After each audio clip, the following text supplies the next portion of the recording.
नमस्कार दोस्तों। आज हम एक बहुत ही इम्पोर्टेंट टॉपिक पर बात करेंगे और वो होता है कुंडली मिलान। तो कुंडली मिलान में सामान्य तौर पर नॉर्मली क्या होता है कि ज़्यादातर लोग या तो किसी मोबाइल ऐप के अंदर जाएंगे और खुद ही अष्टकूट मिलान कर लेते हैं, या वो किसी भी एक पंडित जी के पास जाएंगे। वो पंडित जी भी किसी पंचांग से या मोबाइल या किसी लैपटॉप में ऐप के ऊपर डालेंगे और वो उनके गुण मिलान कर देते हैं। यदि वो 18 से ज़्यादा पॉइंट आ जाते हैं तो वो कह देते हैं कि मैच मेकिंग हो गई है और आप मैरिज कर लीजिए। कोई बहुत ज़्यादा देखते हैं तो कुछ लोग मांगलिक दोष भी देख लेते हैं। अब आगे जाकर वो बहुत लोग उसमें नाड़ी दोष देखते हैं, बकूड़ दोष देखते हैं। नाड़ी दोष आ गया तो फिर कह देते हैं कि भाई नाड़ी दोष है, इसलिए आप मैरिज मत कीजिए। अब मेरी इस पूरी सीरीज को देखिए। मैं आपका कुंडली मिलान से रिलेटेड कंसेप्ट को क्लियर करने की कोशिश करूंगा और इसके इसके अंदर क्या सत्यता है वो बताने की कोशिश करूंगा।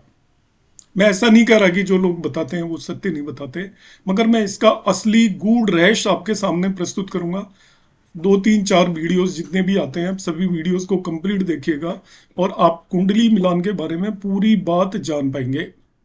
वो लोग जो एमेच्योर या शौकिया तौर पर भी यदि ये सारी चीज़ें देखते हैं उनके लिए भी ये काम की है। और जो लोग एस्ट्रोलॉजी कर रहे हैं, ट्रेडिशनल नहीं है। ट्रेडिशनल लोगों को तो परिवार से चीज़ें पता होती हैं, मगर जो कहीं से सीखते हैं उनको बहुत सारी बातें पता नहीं लगती, क्योंकि वो कोई बताता नहीं है, कई बुक्स में लिखी हुई नहीं है। तो मेरी कोशिश है कि मैं आपको ये सारी चीज़ें बता पाऊँ।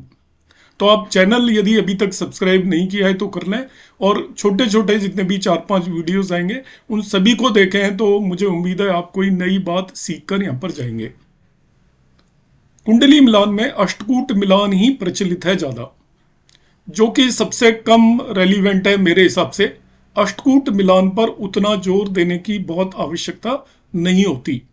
क्यों नहीं होती, किन किन बातों पर हमें जोर नहीं देना है, वो मैं बताऊंगा। अष्टकूट मिलान में हम 8 तरह की चीजों का मिलान करते हैं, और वो होते हैं वर्ण, वश, तारा, योनि, ग्रह मैत्री जिसे राशि मैत्री भी बोलते हैं, गण, बकूट और नाड़ी।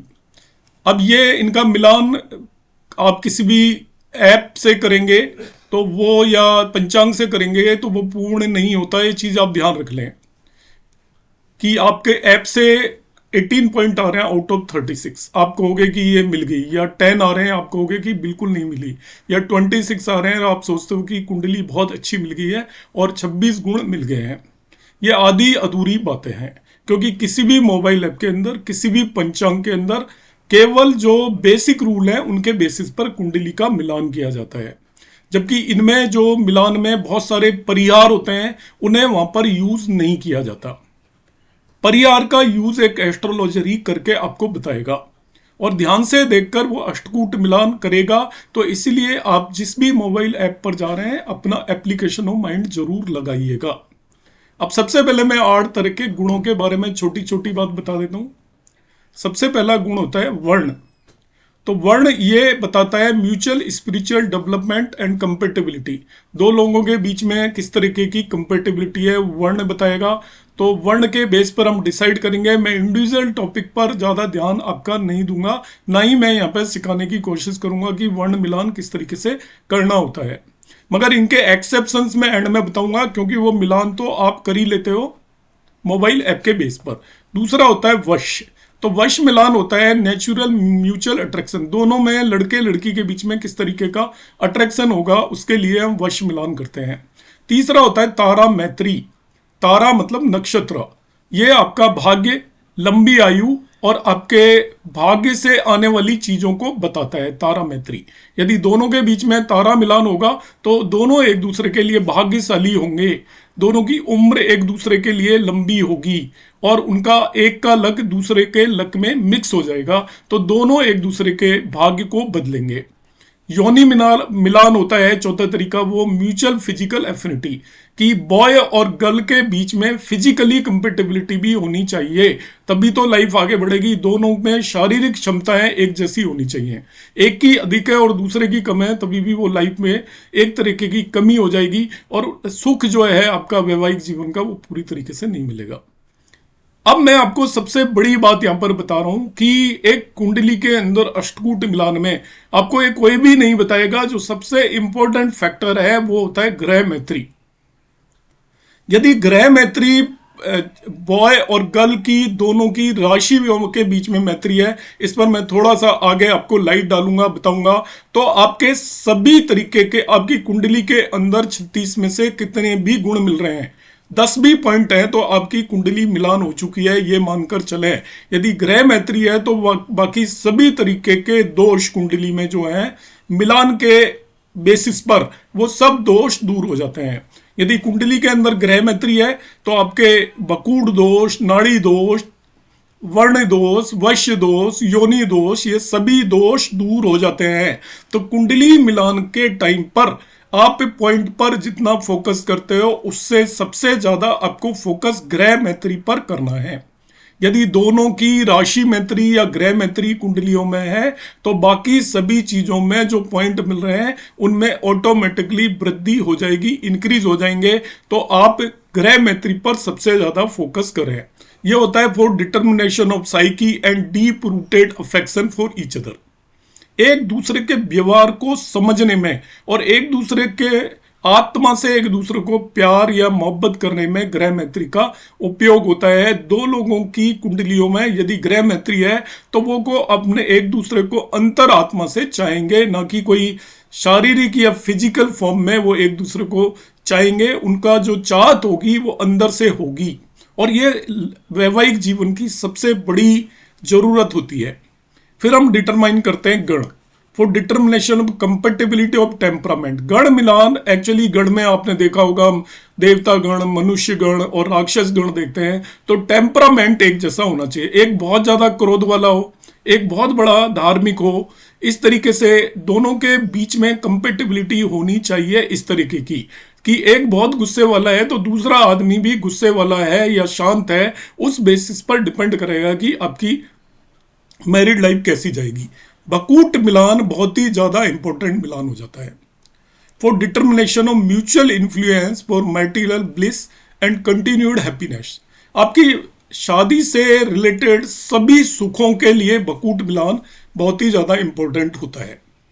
बकूट मिलान होता है तो मैरिज से रिलेटेड सुख का मतलब आपके संतान भी मैरिज से रिलेटेड सुख है, शारीरिक सुख भी मैरिज से रिलेटेड सुख है, बात व्यवहार, परिवार का आगे बढ़ना, घर के अंदर जो भी सुख सुविधाएं है वो सब मैरिज से रिलेटेड हैप्पीनेस है, तो बकूट मिलान उसके लिए यूज करते हैं।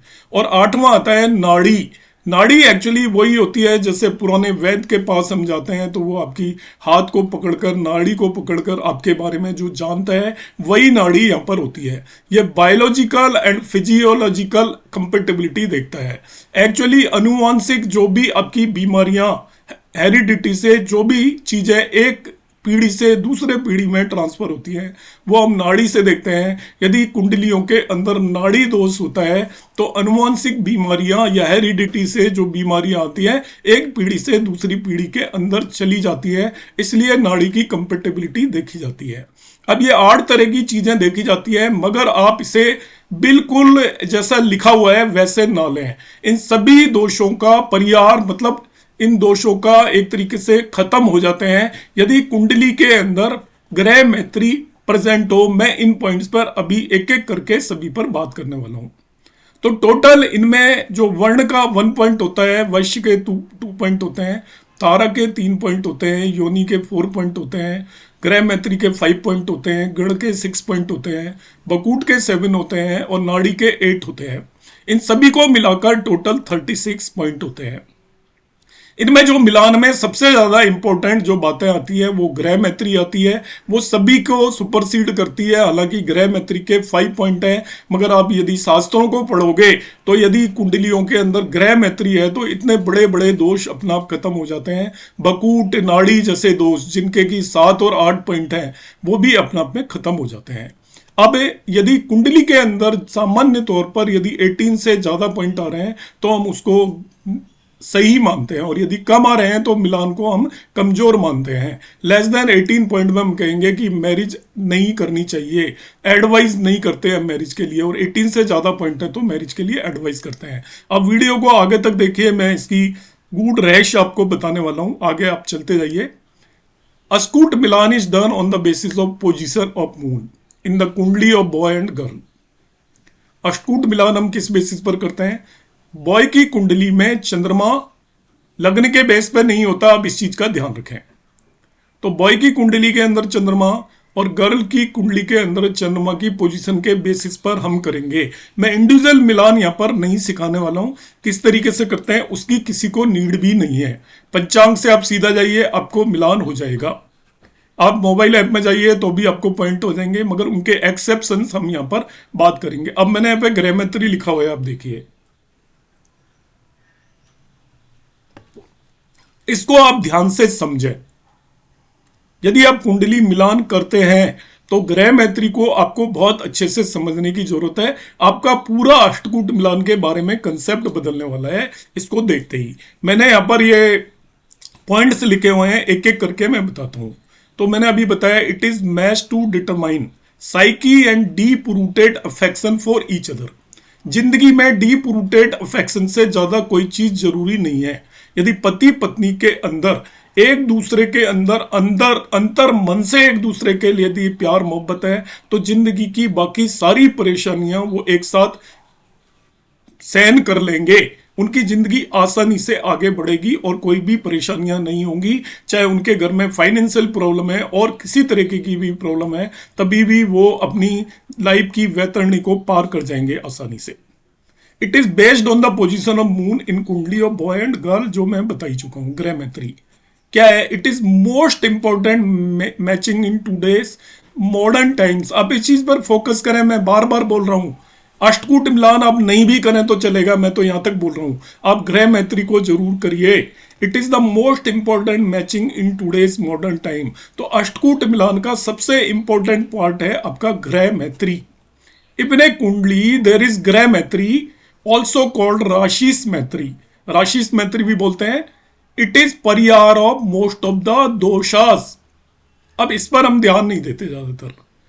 यदि ग्रह मैत्री हो रही है, बाकी कितने भी दोष हो रहे हो, तभी भी आप, यदि आपको लड़के लड़की के बारे में बाकी सारी चीजें सही नजर आ रही हैं, वो फाइनेंशियली या और तरीके की कंपेटेबिलिटी है, दोनों के पेरेंट्स यदि एग्री हो रहे हैं, सब चीजें एग्री हो रही हैं, आप केवल ग्रह मैत्री देख लीजिए। अष्टकूट मिलान के बाकी पैरामीटर्स आपको बिल्कुल देखने की जरूरत नहीं है, वो सब पैरामीटर ऑटोमेटिकली सेटिस्फाई होते हैं।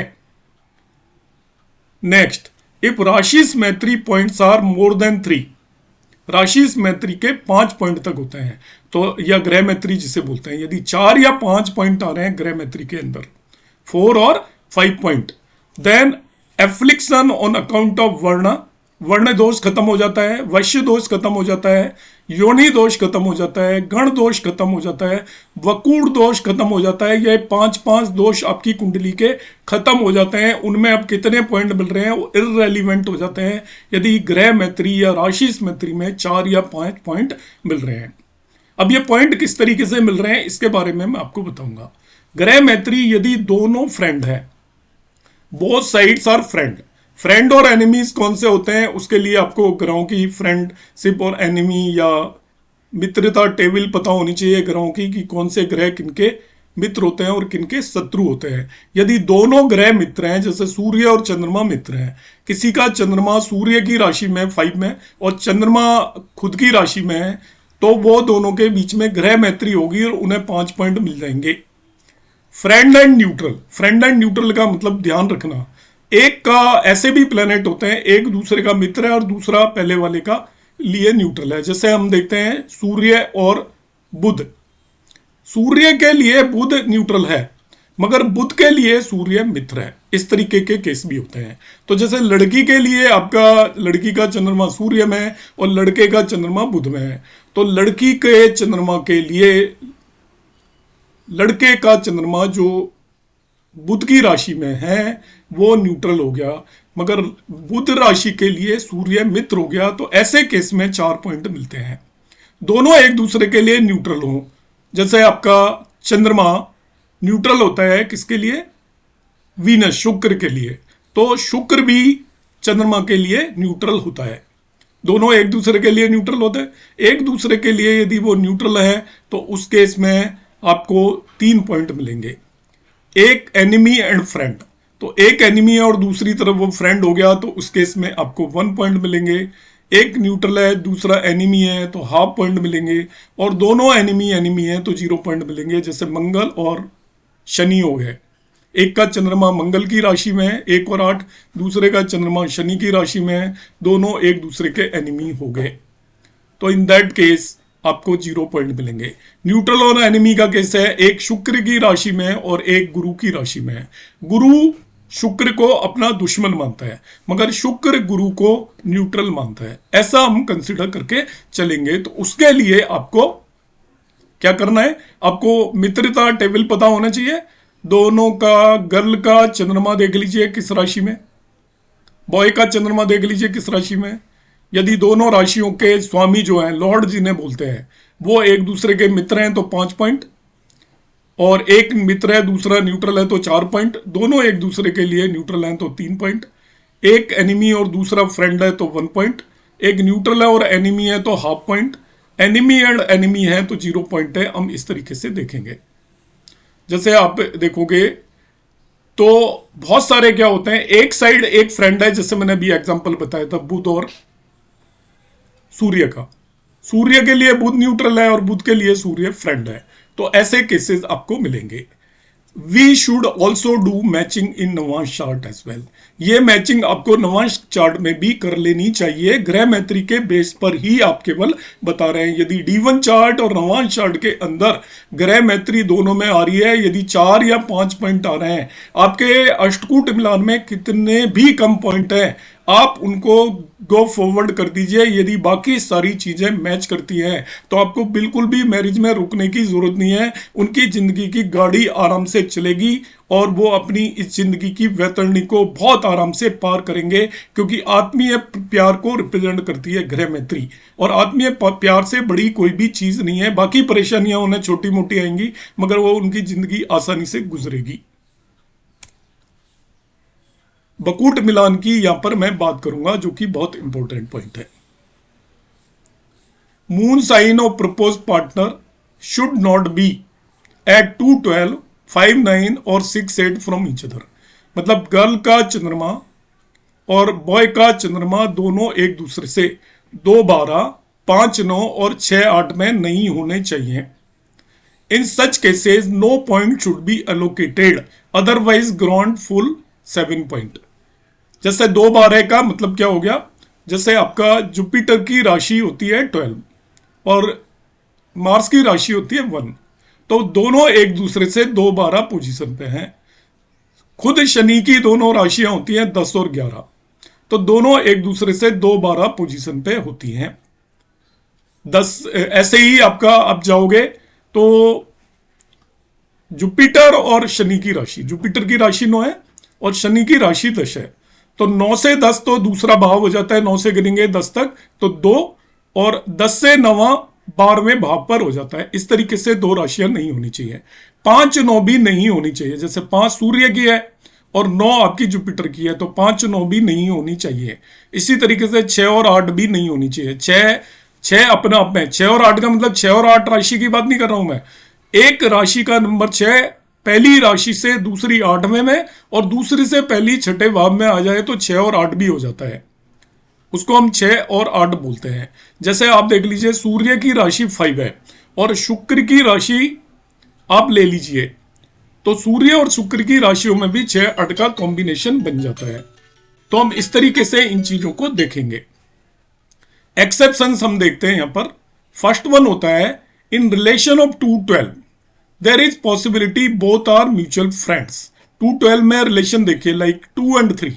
2 राशि शुक्र की है, 3 राशि मरकरी की है, तो ये दोनों एक दूसरे से 2, 12 पोजीशन पे हैं।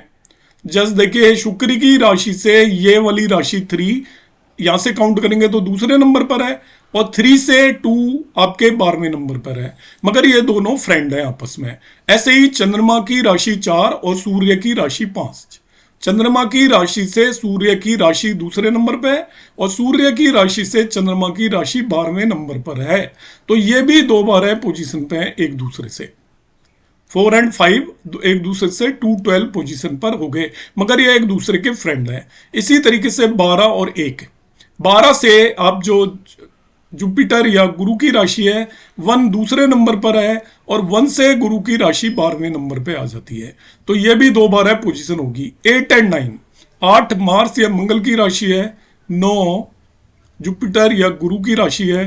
8 से हम 9 तक गिनेंगे तो 2 आएगा और 9 से हम सीधी डायरेक्शन में 12 तक गिनेंगे तो आपका 8 तक गिनेंगे तो 12 आएगा। तो दोनों एक दूसरे से 2 बार हैं, मगर दोनों एक दूसरे से मित्र हैं। इसी तरीके से 6 और 7, 6 राशि होती है बुध की और 7 राशि होती है शुक्र की। ये भी दोनों एक दूसरे से 2 12 पर है। 10 और 11, तो ये दोनों ही शनि की राशियां हैं, दोनों एक दूसरे से 2 12 पर हैं।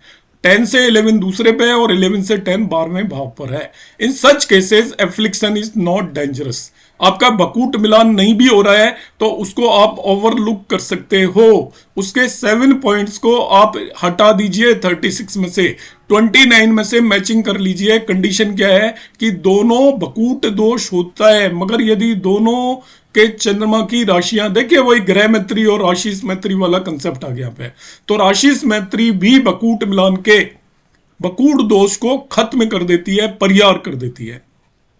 सेकंड पॉइंट बहुत इंपॉर्टेंट है इन रिलेशन ऑफ 5 9, ये आपको ओवरलुक नहीं करना है मैच मेकिंग के केस में। इन रिलेशन ऑफ 5 9 इसे जरूर देखना है। If moon sign of girl is 9 sign away from that of boys, boy के साइन से गर्ल का मून साइन 5 साइन अवे हो, it is suppose to be very deleterious for marriage and generally overshadows all goodness accruing from other matches। यदि girl का चंद्रमा boy के चंद्रमा से 9 साइन आगे हो तो 5 9 बकूड़ दोष होने के साथ साथ ये महादोष है। ऐसा यदि दोष हो तो हमें बहुत ध्यान से देखना चाहिए और ऐसे केस में मैरिज सजेस्ट नहीं करनी चाहिए, चाहे आपके कितने भी गुण मिल रहे हों। फिर से मैं रिपीट कर रहा हूं, गर्ल का चंद्रमा बॉय के चंद्रमा से 9 साइन अहेड हो, आगे हो, तो ये बकूड़ दोष होता है। इस बकूड़ दोष को ओवरलुक नहीं करना। यदि आपकी कुंडली के अंदर 25 गुण भी मिल रहे हैं मगर ये वाला बकूड़ दोष है तो आप 2 बार जरूर सोचिए। ये एक बहुत बड़ा दोष है जो कुंडली में जो भी अच्छे गुण मिले हैं उन सभी मिलान को ये खत्म कर देता है। तो हम राशि देखेंगे, 5 राशि जैसे शुक्र की हो गई, उसके 5 राशि हो गई सूर्य की, उसके अंदर चंद्रमा बैठा है तो 5 से 9 आगे गिनेंगे 5 को लेके, 5 6 7 8 9 10 11 12 1। तो 5 और 1 जो राशि है वो एक दूसरे से 5 1 राशि कैसे होगी? यदि 5 राशि में बॉय का चंद्रमा है, 1 राशि में गर्ल का चंद्रमा है, ये सूर्य और मंगल की राशि है। हालांकि दोनों एक दूसरे के दोस्त हैं मगर 5 9 कॉम्बिनेशन में इस पर्टिकुलर कॉम्बिनेशन को हम मानकर खराब ही मानकर चलेंगे। यदि गर्ल का चंद्रमा बॉय के चंद्रमा से 9 हाउसेस आगे है, इसको आप नोट कर लें। अब आ जाता है इन 6 8, ये तीसरा बकूट मिलान है। दोनों की राशियां एक दूसरे से 6ठे और 8वें भाव के अंदर है। चंद्रमा sign, if the moon sign lord are enemies of each other as 5 और 10, 5वां और 10वां साइन जो है वो एक दूसरे से 5वें और 9वें भाव में आ जाते हैं, 5 और 10। तो आपका 5 और 10 साइन तो नहीं है, खैर ये गलत लिख दिया है। लाइक देखिए 1 8 हो गया आपका, 1 8, 3 10, 5 12, 7 2, 9 4, 9 4 ठीक है, 9 4 आपका कॉम्बिनेशन हो गया। 11 6, the affliction could be ignored. फिर मैं बता रहा हूं इन्हें 6 8 पोजीशन, मतलब एक का चंद्रमा जिस साइन में है दूसरे का उससे 6ठे भाव में हो और उसका चंद्रमा पहले वाले से 8वें भाव में। 1 8 में ऐसा ही होता है, एक का चंद्रमा 1 में है और दूसरे का चंद्रमा 8 में है तो वो एक दूसरे से 8वें भाव में हो गया और 8वें भाव से पहली राशि आपकी छठे भाव में आ जाती है। ऐसे ही 3-10 वाले में भी ऐसा ही होगा। ये 5-10 साइन गलत लिख दिया है, तो 1-8 हो गया, 3-10 हो गया, 5-12 सही है यहाँ पर। तो वो एक दूसरे से 6-8 पोजीशन पे है, ये 12 साइन है। ठीक है। So if the moon sign lords are enemies of each other, as 5-10 गलत लिखा हुआ है, the compatibility is not acceptable. उस केस में हम कंपेटेबिलिटी को एक्सेप्ट नहीं करते हैं। जैसे 1-8 में हम एक्सेप्ट कर लेंगे, 3-10 में एक्सेप्ट कर लेंगे, 5-12 में भी एक्सेप्ट कर लेंगे क्योंकि ये दोनों एक दूसरे के मित्र हैं। 7-2 दोनों ही शुक्र की राशि हैं, इसलिए एक्सेप्ट कर लेंगे। 9-4 भी एक्सेप्ट कर लेंगे, 11-6 भी हम एक्सेप्ट कर लेंगे। मगर यहां पर आपको क्या करना है, जब भी ऐसा हो जाए कि आप 10 से काउंट करिए 5 तक, तो 10, 11, 12, 1, 2, 3, 4, 5 ये सही नहीं है, ध्यान रखना। ये मैं बाई द वे गलत लिख गया हूं। मगर यदि दोनों 6-8 दोष है और दोनों एक दूसरे से, दोनों के जो मून साइन लॉर्ड हैं वो एनिमीज हो जाते हैं, शत्रु हो जाते हैं, तो इस तरीके की कंपेटेबिलिटी आपको नहीं माननी है। तो बकूट मिलान में मैं अब आपको फिर से एंड में मेन पॉइंट बता देता हूं। बकूट मिलान होता है जब दोनों के चंद्रमा एक दूसरे से 2-12, 5-9 और 6-8 साइन में प्रेजेंट हो, तो उसको हम बकूट दोष बोलते हैं। उसमें 0 पॉइंट देंगे, अदरवाइज पूरे हम 7 पॉइंट देंगे, जो कि बकूट मिलान में मिलते हैं। आपको जो ध्यान रखना है, सबसे बड़ी बात ये ध्यान रखनी है, 2-12 दोष में यदि दोनों राशियों के स्वामी एक दूसरे के फ्रेंड हैं तो इसको उतना ज्यादा आप ध्यान नहीं देंगे। 5-9 दोष में यदि गर्ल का चंद्रमा बॉय के चंद्रमा से 9 हाउसेस आगे है, गर्ल का चंद्रमा बॉय के चंद्रमा से 9 हाउसेस आगे है, ध्यान रखिएगा। तो अब आपको उस पर्टिकुलर कुंडली में कितने भी पॉइंट मिल रहे हैं, आपको मैरिज सजेस्ट करने से पहले 2 बार जरूर सोचना चाहिए। 6-8 दोष में भी यदि दोनों चंद्रमाओं के लॉर्ड जिन राशि में उनके स्वामी यदि मित्र हैं, तो इस दोष को भी उतना ज्यादा आपको कंसीडर नहीं कर रहा है, मगर एनिमीज हो जाते हैं आपके 6-8 दोष में, तब आपको उस पर ध्यान देना है। और हम इस एप्लीकेशन में 0 पॉइंट देंगे, उसको मना नहीं करेंगे। कंपेटेबिलिटी बकूट मिलान की सही नहीं मानी जाएगी। नेक्स्ट आ जाते हैं हम नाड़ी, बायोलॉजिकल एंड साइकोलॉजिकल कंपेटेबिलिटी। आज मैं नाड़ी दोष तक बताऊंगा, इसके बाद आप इस सीरीज को कंटिन्यूअस देखते रहिएगा, तो आपको मैं आगे की बातों को भी बताऊंगा जो बहुत ज्यादा जरूरी है। भाव मिलान इसमें सबसे ज्यादा इंपॉर्टेंट होता है। अब अष्टकूट मिलान ना भी करें तो चलेगा, मगर भाव मिलान आपको करना जरूरी है। तो भाव मिलान के लिए आप इंतजार करेंगे कमिंग वीडियोस का, उससे पहले आप इसको कंक्लूड नहीं करेंगे। मैं केवल आज अष्टकूट मिलान के बारे में आपको डिटेल बता रहा हूं कि उसमें हमें कौन कौन सी चीजों को देखना चाहिए। नाड़ी, बायोलॉजिकल एंड साइकोलॉजिकल कंपेटेबिलिटी। नाड़ी मींस पल्स होता है, जैसे मैंने बताया था इन ह्यूमन बॉडी 3 नाड़ी होती है। देयर आर 3 नाड़ीज कॉल्ड आद्या, मध्या एंड अंत्या।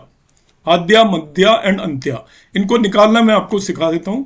आपके 27 नक्षत्र होते हैं, उनको आप ऐसे लिखिए। पहले सबसे पहले 1, 2, 3, फिर नीचे से 4, ऊपर आएंगे 5, 6, फिर 7, 8, 9, फिर 9 के बाद यहीं नीचे ही 10 लिखोगे, 10, 11, 12, 12 के बाद यहाँ ऊपर 13 लिखोगे, 14, 15।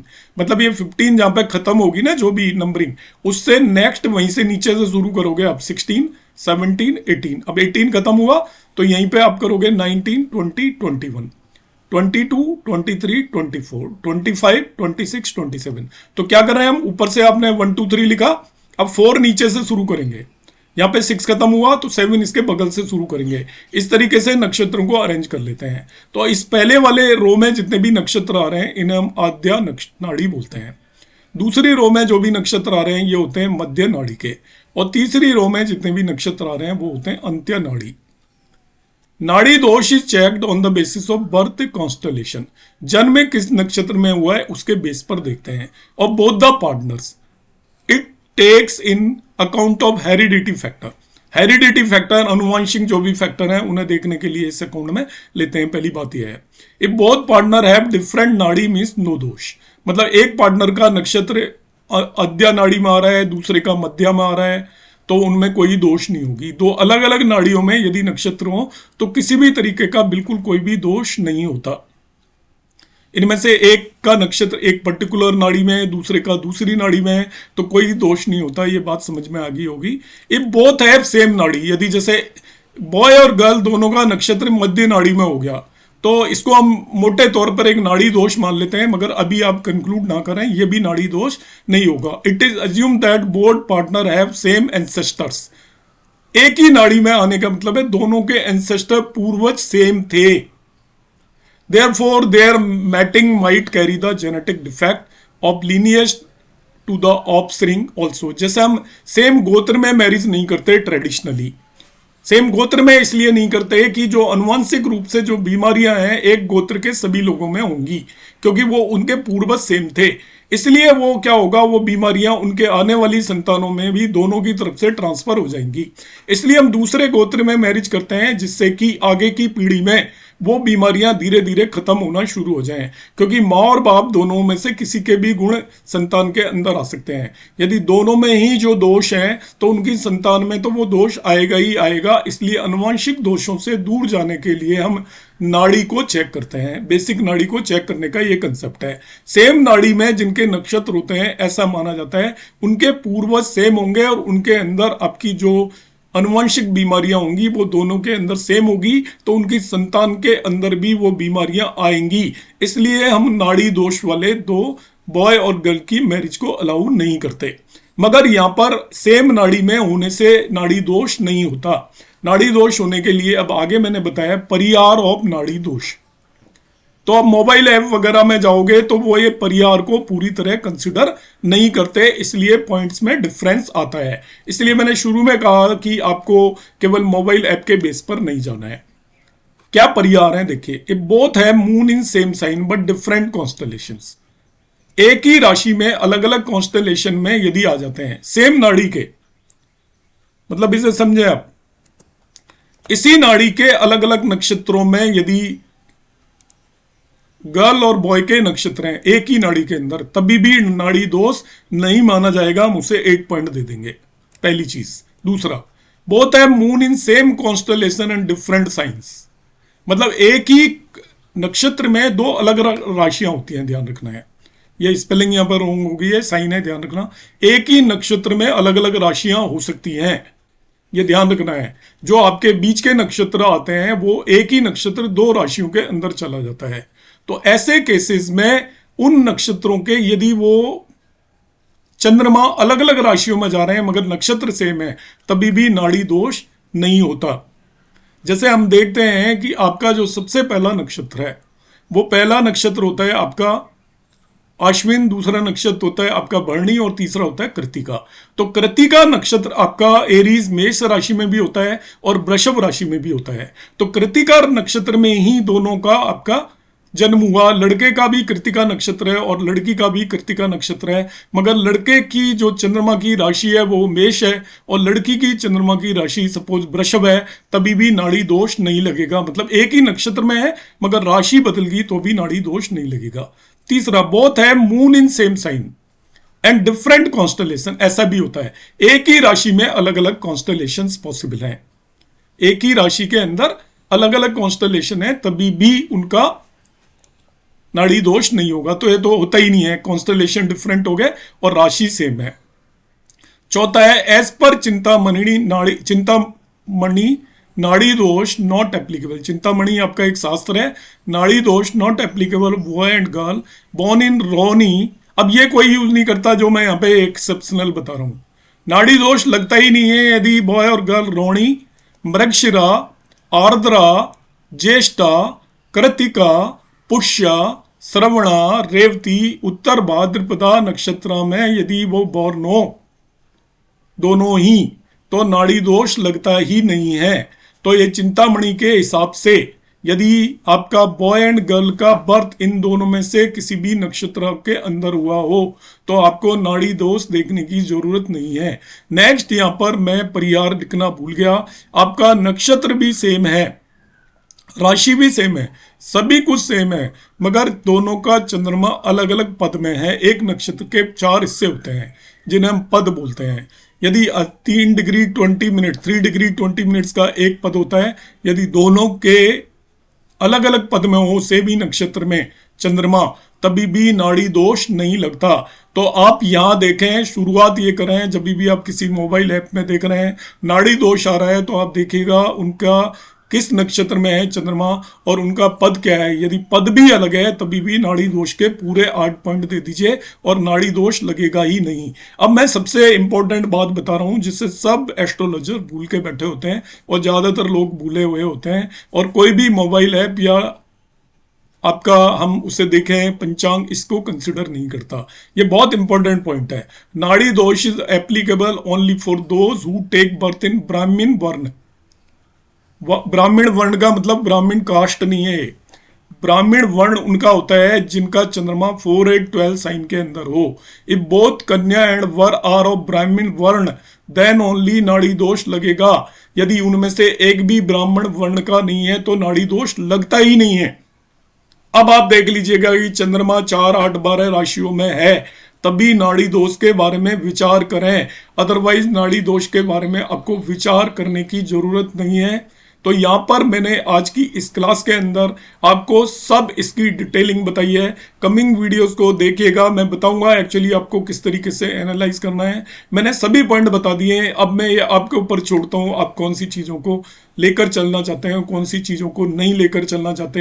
एंड में मैं ब्रीफ में बता देता हूं, यदि ग्रह मैत्री हो जाती है तो आपको बकूट दोष का केवल एक दोष देखना है कि 5-9 दोष बकूट यदि है तब हम उस पर विचार करना है। और उसमें भी कंडीशन ये है कन्या का चंद्रमा वर के चंद्रमा से 9वें भाव के अंदर है तब बकूट दोष पर विचार करें, अदरवाइज ग्रह मैत्री हो जाती है तो बकूट दोष पर विचार करने की बिल्कुल भी जरूरत नहीं है।